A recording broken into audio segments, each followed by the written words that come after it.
Salut les gars, petit vlog de ma préparation de friperie et de mon business. Quand ça intéressera sûrement plus de monde quand je serai un célèbre milliardaire. C'est une blague. Donc la 4ème édition là que je vais faire de ma friperie quand même. Ça commence à faire hein. Je savais pas si j'allais aller jusqu'à là. En fait, quand je me suis lancé, je savais pas où est-ce que j'allais vraiment. Là franchement le but c'est de s'améliorer au max, faire un max de sous, hein, c'est faut le dire, pour pouvoir step up et peut-être avoir une vraie boutique. Là j'ai reçu des vêtements vachement stylés, je vais vous en montrer quelques-uns. Hop, attendez, je pose ça là. Hop, regardez-moi ça. Petite veste, monogramme, suprême les gars. Bordel, elle est belle hein. Je l'ai pas eu très cher, elle était immonde là. Genre c'était bien crade, j'ai mis le produit magique que je conseille tout le temps, hein, c'est de marque repère, mais à l'intérieur t'as de l'eau oxygénée et tout, tu laisses agir 24 heures, là après je vais le frotter, c'est trop bien. Hop, bon ça pue le nettoyant, mais bordel elle est belle, hein. Franchement, kiffante. D'ailleurs, petit outfit du jour, je suis habillé en 100% Décathlon, j'espère vous kiffez bien, stylé, hein. Je vends que des fringues de luxe, mais je porte du Décathlon quasi, pas quotidiennement, mais j'en porte beaucoup quand même. Alors, je vous ramène une autre petite veste vraiment stylée. Regardez-moi ça. Nokia, veste de racing. Bon, aujourd'hui il fait chaud, donc peut-être pas la meilleure des vestes, mais bordel, putain, je l'avais pas testé. Elle est vraiment cool, hein. Franchement, je pense que celle-là, elle va partir assez vite, hein. Faut que je la montre. Mais ouais, sympa. En vrai, le métier est assez simple, hein. Moi, de base, les friperies, je kiffe ça depuis des années, hein. J'ai même retrouvé la veste que j'ai achetée la première fois, c'était quand j'avais 10 piges. Et maintenant, du coup, pour faire de l'argent, ce que j'ai fait, c'est juste, j'ai fait un Excel avec toutes mes connaissances, toutes les marques vraiment stylées, les choses que les gens recherchent, parce que bon, je peux pas mettre que les trucs que moi j'aime, même si au final, je me suis rendu compte que ce que j'aimais, ça plaisait beaucoup aux gens, et c'était pas forcément des trucs que tu pouvais retrouver ailleurs. Je parle, par exemple, la marque Marlboro, j'en ai fait une vidéo sur YouTube, là. C'est quelque chose qui est pas trop connu, en vrai.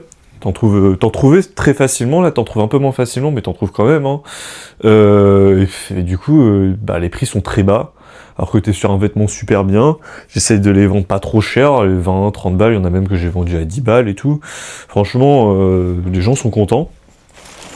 Regardez, ça je vais sortir la vidéo demain, normalement, sur Instagram et tout. Une édition limitée à 50 exemplaires avec Vogue de Levi's. Je l'ai trouvé sur Vinted, j'étais en mode, elle est jolie, sympa. Et je me suis dit, vas-y, je vais l'acheter, quoi. Je connaissais pas, je trouvais rien sur internet. Au final, c'était pas dit, mais c'est une édition super limitée. J'ai du mal à savoir le prix de ce genre de vêtements parce que c'est très rare. Et faut trouver la personne à qui ça intéresse. Ça se trouve, t'as même des collectionneurs de ça, donc ça peut se revendre très cher, hein. Faut voir. Ouais. Hop là, je vais faire un peu de nettoyage aussi, j'ai quelques fringues avec des petites taches. De toute façon, la plupart des fringues que j'ai sont toujours tachées, hein. Ça demande un peu de travail, mais c'est quand même tranquille, hein. Je monte le travail. J'ouvre ça, là. Là, c'est bien crade. Ça c'est les gens qui travaillent à l'usine Ferrari qui portent ça. Du coup, je dois retirer, alors ça doit être des taches de gras, donc je suis pas sûr que ça soit le mieux. Donc ensuite, c'est simple. Je vais ramener.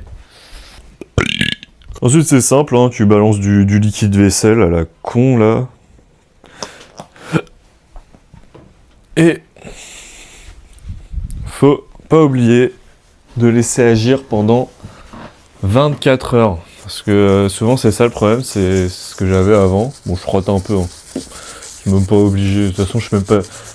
J'ai du mal à croire qu'elles vont partir ces taches noires là de graisse moteur ou je ne sais trop. Pour faire des bonnes affaires en vêtements, faut acheter des vêtements tachés ou troués, hein. Vraiment c'est parmi les meilleures affaires que vous pouvez faire parce que les gens les revendent à des prix hyper bas, personne n'en a rien à foutre, tu peux les négocier sur Vinted, hein. T'as des trous et tout, personne n'en veut, ça fait 2 ans qu'il est sur Vinted, hop, tu demandes moins 40% et la personne elle va rien te dire, hein, généralement, tu l'as direct, hein. Donc après, bon faut recoudre, faut nettoyer. Des fois ça part super rapidement, des fois ça part pas. mais généralement, franchement, ça va. Genre, tu fais des très très bonnes affaires en faisant comme ça. Donc ça, je vais le laisser pendant 24 heures sécher. C'est de la chimie, hein. D'ailleurs, ça m'intéresserait bien de savoir comment ça fonctionne. Faudrait que je regarde les molécules. En ce moment, j'ai une envie de refaire de la chimie et de la mécanique et tout, comme ça fait un moment que j'en ai pas fait. Vu que j'en faisais à l'école, vu que je suis ingénieur matériaux, donc tout ce qui est physique, chimie, mécanique. Mais là, ça fait un moment. D'ailleurs, je me demande si je devrais pas en faire des vidéos vite fait, mais je sais pas trop si ça intéresserait beaucoup de monde. Enfin, en vrai, ça peut toujours intéresser, hein, mais faut voir. Là, je vais vous montrer quelques autres petites trouvailles sympas. Bon, déjà, le classique, hein, les gens ils kiffent, j'en ai acheté pas mal. Sol, Red Bull, pour la F1, vraiment, les gens ils kiffent bien.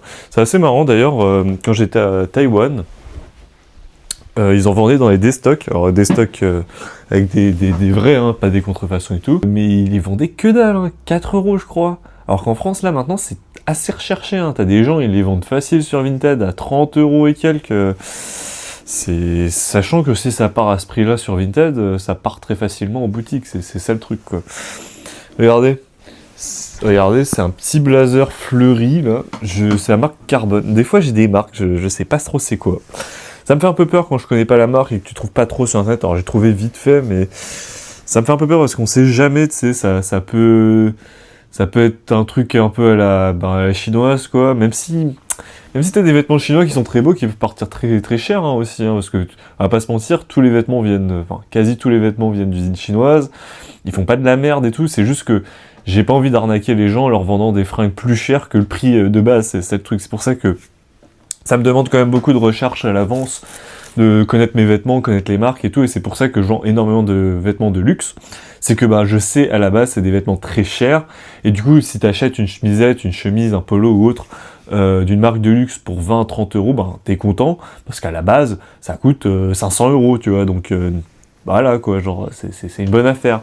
Ça va pas forcément dire qu'ils sont très beaux, souvent c'est des basiques, donc c'est pratique. Ça coûte le même prix qu'aller chez H&M et Zara, la qualité est souvent bien meilleure, c'est souvent plus stylé, mais ça dépend, franchement, c'est les goûts de chacun aussi, hein. Parce que des fois ils ont rien d'incroyable, hein, du tout, ça existe aussi, hein. Mais du coup c'est pour ça que moi je vends pas sous prétexte de vintage, ce que font beaucoup de gens, sous prétexte de vintage, de vendre des vêtements qui sont vieux, donc difficiles à trouver, à des prix aberrants parce que ils sont vieux. Ça marche pas toujours comme ça, donc oui, quand c'est vieux et que c'est pas facile à trouver, ça peut prendre de la valeur, mais c'est du cas par cas, donc c'est un peu compliqué. C'est tout un métier, hein, vraiment, hein, c'est marrant. Franchement, première expérience de vrai taf et tout, enfin mon taf à moi. J'apprends énormément. Franchement, c'est cool. C'est un début, j'espère, on verra la suite. Et j'ai failli oublier de vous dire, mais mon prochain pop-up a lieu le 15 au 17 mai, donc du jeudi au samedi, au 55 rue du Mont-Cenis, dans le 18e arrondissement de Paris, et donc ça sera trop cool comme d'hab, hein. Superbe la pub. Donc à partir de 5 €, plein de marques de luxe, plein de trucs stylés, j'essaye vraiment de faire soit les prix du marché, soit bien en dessous, enfin de manière générale j'essaye toujours d'être en dessous, là c'est vraiment ma friperie la moins chère que j'ai fait.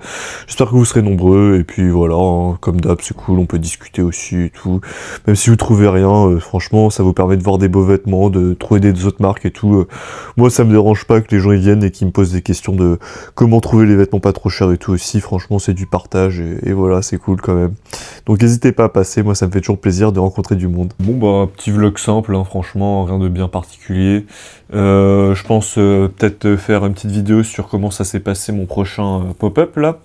Et puis je m'améliore, hein, c'est le début de ma chaîne là. N'hésitez pas à partager à vos potes et tout si vous aimez mes vidéos. Et puis likez et abonnez-vous.